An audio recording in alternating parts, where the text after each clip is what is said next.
Updates చూద్దాం. అసెంబ్లీలో ప్రశ్నోత్తరాలు కొనసాగుతున్నాయి.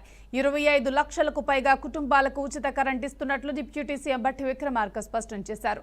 200 యూనిట్లలోపు ఫ్రీ కరెంట్ ఇస్తున్నామన్నారు. ప్రభుత్వమే ప్రతి నెల కరెంట్ బిల్లును చెల్లిస్తుందని, ఫ్రీ కరెంట్ కోసం 3,593 కోట్లు చెల్లించినట్లు డిప్యూటీ సీఎం బట్టి వెల్లడించారు. 200 యూనిట్లు వరకే ఉచితంగా కరెంటు ఇస్తామని చాలా స్పష్టంగా చెప్పాం. 200 యూనిట్లు దాటినటువంటి వాళ్ళు ఎవరికి కూడా ఈ పథకం వర్తించదు. సో స్కీమ్లో లేని దాన్ని యాడ్ చేసి ఇవ్వని అడిగితే మేము చేయగలిగేదే లేదు. స్కీమ్లో ఉన్నది మాత్రమే అమలు చేస్తాం.